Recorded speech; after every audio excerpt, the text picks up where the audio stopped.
In a quiet village nestled between two hills, there lived a poor cobbler named Saeed. His workshop was small, his tools old, but his heart was full of kindness. Saeed earned little, but he never turned away anyone in need. If a beggar came hungry, he would share his bread. If a child needed shoes, he'd make them for free, even if it meant going hungry himself. One evening, an old woman walked into Saeed's shop. Her clothes were torn, and her eyes were cloudy with age. "My son," she said softly, "my shoes are broken, and my feet are tired. Can you help me?" Saeed looked at her cracked sandals and said, "Of course, Amma. Sit down. I'll fix them right away." He worked through the evening and repaired the sandals without asking for anything in return. The old woman looked at him and said, "You have a pure heart. One day, your kindness will come back to you in ways you never imagined." She handed him a single white feather and whispered, "Keep this safe.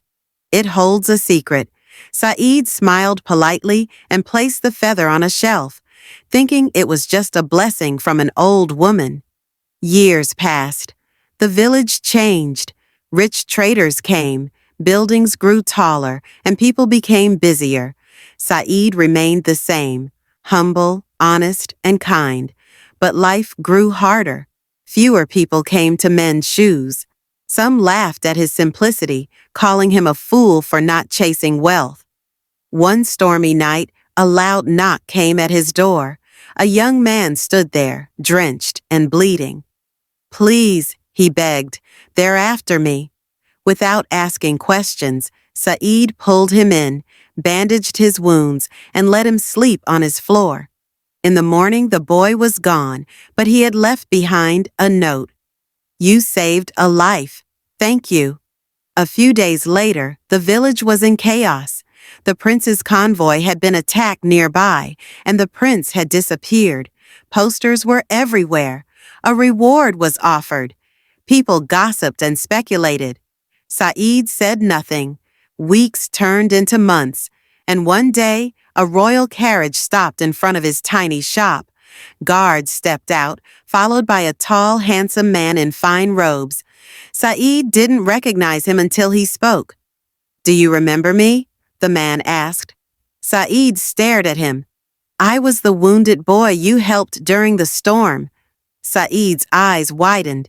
You're the prince?" The prince nodded and smiled. "I was attacked by traitors within my own palace. I escaped barely with my life. No one trusted me, but you gave me shelter. You saved me without knowing who I was." The prince looked around at the old shop. "You live with so little, yet gave so much." He pulled out a velvet pouch and handed it to Saeed. Inside were gold coins, more than Saeed had ever seen. But Saeed shook his head. "I did it for humanity, not for reward." The prince looked deeply into Saeed's eyes. "Then allow me to help others the way you helped me. Come to the palace, be my advisor. Help me build a kingdom where kindness is not laughed at, but respected." Saeed hesitated. Then he remembered the feather. He walked over to the shelf and picked it up, dusty and old. When he touched it, something strange happened. The feather began to glow. The prince stepped back in awe. Suddenly, the shop filled with light, and a voice echoed, "He who carries kindness in his heart carries a power greater than gold or swords. The feather was never magic, but your actions made it shine." The glow faded. Saeed and the prince stood in silence. Years passed.